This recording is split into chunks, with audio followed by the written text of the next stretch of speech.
Very political person, but I do have beliefs. I have morals, and I'll always stand on those and be true to who I am. And I think people are going to take it how they want to take it, but I've never even really said anything about that. And so when it comes just to protecting young girls in sport and women in sport, I feel very strongly about that. I think that's why you have Title IX. That's why you have some of the greats in women's sports. If Title IX and women's sports weren't protected, then you wouldn't hear about any type of women in sport. And so Stop everything you're doing right now, because what's happening in the Indiana Fever locker room might be the wildest story we've ever covered. This isn't a bad play call or a coaching slip-up. This is being called the biggest alleged betrayal in WNBA history. All season, the Fever front office has pushed one message: everything is fine. Coach Stephanie White and Caitlin Clark are perfectly in sync. Just look at the standings. But insiders are telling a very different story. Word on the street is that Clark isn't just battling opponents. She's allegedly battling her own coaching staff behind closed doors. The locker room, according to leaks, is anything but united. And now Sophie Cunningham, the toughest voice on that roster, is rumored to have finally broken her silence and called out White's coaching decisions in the open. Then things got even crazier. NBA legend Michael Thompson jumped on a viral interview and dropped a bombshell claim about why the coaching staff allegedly has issues with Clark in the first place. So stick around, because we're breaking down every rumor, every clip, and every claim swirling around Stephanie White right now. Hit subscribe, smash that like button, and let's get into the chaos. Do not want Caitlin Clark. Well, that's what I'm hearing, from all the contacts we have around the basketball world. You hear that, and you watch the Fever play. I watch every game. I've watched every game of Caitlin since she was a sophomore at Iowa. So I've known about her for a long time, been a big fan of hers, probably the biggest fan of hers outside of her family, because I love the way she played the game. And from watching the Fever, it just looks like they don't want the Caitlin Clark that we fell in love with at Iowa. The Caitlin Clark that used to play with daring and with bravado, coming down and pulling up with logo threes on the break, playing with that kind of confidence. I don't see that Caitlin anymore, so I don't even know if the Fever want that Caitlin Clark to play for them. They seem to want more of a benign, more of a pedestrian point guard. So I don't think her style fits the way they're using her. So it looks to me like they prefer to have... To really get why this story exploded online, you have to go back to the tape, because that's where fans first started connecting the dots. Look at Indiana's recent nail-biter losses. The headlines always jump straight to Clark the moment she misses a shot or coughs up the ball. But dig into the film breakdowns going viral right now, and a very different picture starts forming. One where fans think Stephanie White is setting her own star player up to fail. Instead of owning the fourth quarter collapses, critics say White walks into press conferences and quietly shifts the blame. She'll talk about defensive lapses. She'll talk about opponent runs. What she won't talk about, fans argue, is her own clock management. And here's where the theory gets wild. In those crunch time moments, fans swear the ball is being taken out of Clark's hands on purpose. Slow, predictable plays, designed for everyone except the best playmaker on the floor. To hear the internet tell it, this isn't bad luck, it's a power move. The claim going around is that White wants to prove she can win her way without leaning on Clark's game-breaking talent. And when that plan falls apart in the final minutes, fans say she turns right around and points the finger at Clark instead. Supporters aren't holding back. They're calling it coaching malpractice, plain and simple. Says, I know we don't really want to hear her talk, but let's dissect it. Bear with her for a second. Bear with us for a second. For me, I look at that 15-0 run in the last 3 minutes of the second quarter and the 7-0 run the first however many minutes of the third quarter. That's the gist of it. I look at our 22 turnovers. They gave him 18 points. So her 22 she said how much? Minutes of the second quarter and the 7-0 run the first however many minutes of the third quarter. That's the gist of it. I look at our 22 turnovers. They gave him 18 points. Our 22 turnovers that gave him 18 points. This girl literally can't even read. Because, guys, if you guys look at the stat sheet, it quite literally says 21 turnovers for the Indiana Fever that gave the Las Vegas Aces 18 points. And if you look at the denominator, the 22 number, guess what? That's the Indiana Fever's points off turnovers. So enlighten me, Stephanie White. How are you blaming points off turnovers for the reason of all of this when the Fever quite literally not only negated that, not only kept it neutral, but actually it was positive. The Fever were positive. If White really thought she could control this story, she picked the wrong locker room to test that theory. Because fans say she forgot one thing. Clark isn't alone in there. Sophie Cunningham doesn't do politics, and Sophie Cunningham doesn't stay quiet. After another gut punch loss and another tense press conference, the rumors started flying. Word online is that Cunningham had seen enough and allegedly confronted White face-to-face, right in front of the coaching staff, calling out what fans believe was a deliberate freeze-out. Everybody knows what Sophie brings to this team. She's the protector, and according to the whispers, she played that role perfectly, reportedly shutting down any attempt to pin those late-game collapses on Clark. The message, fans say, was simple. You don't bench your best player's touches during a fourth-quarter run just to prove a point. Period. Now the internet is running wild with claims that Cunningham didn't back down, that she called out the play calling directly, saying Clark was being cut out of the offense when it mattered most.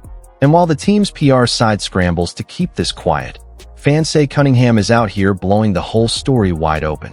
People are angry. People want answers. And people are not letting this go. But if you thought that was the big moment, hold on, because it gets bigger. NBA legend Michael Thompson sat down for a new interview with Jason Whitlock, and what he said sent the internet into full meltdown mode. Thompson didn't hold back.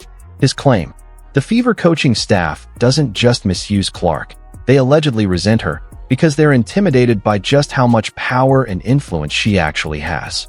The get-go, if this were a business. And the other thing, and I don't want to drag you into my hot water, but I don't know, have you watch closely, but so they have Bree Hall, Raven Johnson, Aaliyah Boston, and Tyisha Harris. These are all former South Carolina Don Staley players. This would be like if the Lakers drafted Magic and surrounded him with Bobby Knight's players, and had 4 or 5 guys from Bobby Knight's system on the team. That wouldn't make sense. And so this is where I go, like, they haven't been professional. They haven't executed a strategy of like, hey, we're doing what's best for business, and what's best for business is for Caitlin Clark to be leading the Showtime Fever. I just don't, I think they have no choice but to trade Caitlin Clark. And I think they're trying to put Caitlin Clark in a position where she demands the trade, which kind of lets them off the hook. It wasn't our idea. We wanted this to work. And Caitlin Clark and her father need to give them what they want. According to Thompson, it goes even deeper than that. He believes the old-school coaching mindset is rooted in jealousy. Jealousy over the spotlight, the ratings, the money Clark has brought pouring into this league. These are coaches, he says, who came up in a system where rookies stayed quiet, paid their dues, and waited years for their moment. Clark skipped all of that. Day one, she was already the face of the franchise. And that, Thompson argues, is exactly why White is allegedly boxing her in, running restrictive sets that choke out Clark's signature logo 3, full-speed style. Not because it's good basketball, but because it lets the coach feel like she's still the one in control. Fans are running with this theory hard. The claim is simple. White wants the credit, but deep down she knows the whole world is tuning in for one player, and it isn't her. And no matter how tightly the coaching staff tries to hold the reins, the internet is convinced they're losing that battle in real time. Miss among them by fighting and fussing with them. Silence would serve her better than fussing with them. I guess you have a point there, but I like when players speak up for themselves. If they feel like they're getting abused and not getting the calls. The guys have complained all the time, men and women, throughout the course of history of basketball. So no, I don't think she complains too much. I don't. I'm watching the games and I'm saying to myself, that's a foul. That's a foul. Call it. She's being grabbed. She's being clutched. And like I said, the coaching staff, Stephanie White, should take a few tacticals for her to protect her player. And I don't see the coach speaking up enough to protect her superstar. So I'm all for Caitlin speaking up for herself. I totally agree with you there. And the other place where I think Stephanie White and that coaching staff hang her out to dry is on defense. I mean, what they were doing initially, switching 1 through 5, that seems intentional to me. That like they wanted to put Caitlin Clark in a bad position, and they did it. And because I think it's exaggerated. She's not the greatest defensive player, and sometimes her effort on the defensive end, sometimes occasionally she can lose focus and it can be lacking. But she's not a horrendous defensive player. I think they've had a horrendous defensive scheme that anybody, any 6-foot guard, in whether NBA or WNBA, that has to switch 1 through 5 is going to get put in a bad position. No, I don't agree with you there, Jason. She's bad on defense. She's got to get better. I mean, like, come on, Caitlin, move your feet. She gets beat off the dribble. She gets out of position. She reaches and picks up silly fouls. You're the franchise player. You can't be picking up 3 fouls in the first half.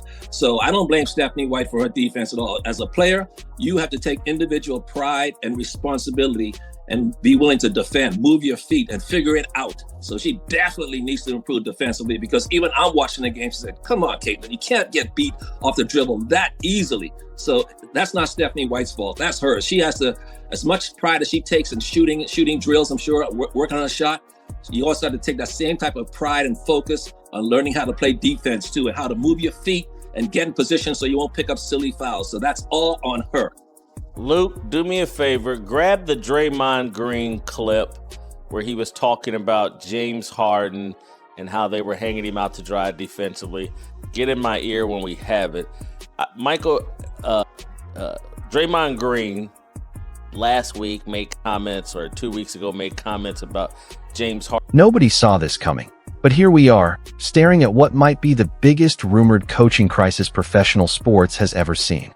If even half of these leaks and viral breakdowns are true, Stephanie White thought she could quietly run her own agenda and nobody would notice. She was wrong, because right now, she's getting called out from every direction. Fans are dragging her name across every platform. Sophie Cunningham allegedly confronted her face-to-face, no filter, no holding back. And then Michael Thompson stepped in and put the final nail in it, exposing what so many people were already whispering about behind the scenes. This isn't dying down, it's growing. Every hour, another clip surfaces. Another breakdown goes viral. Another fan account picks apart the tape frame by frame, pointing out exactly where Clark was frozen out and exactly where the blame got shifted somewhere else. People aren't buying the official story anymore. They've seen the film. They've heard the rumors. And now they're demanding real answers. This is bigger than one bad quarter or one rough loss. This is about trust. Whether a coach can be trusted with a generational talent, or whether ego got in the way of doing what's actually best for the team. And right now, according to everything flooding the internet, the fans have made up their minds. The pressure is building. The questions aren't going away. And if these rumors keep gaining steam the way they have been, Stephanie White may not have a choice but to finally address this head-on, in public, with no more dodging and no more deflecting. So here's where you come in.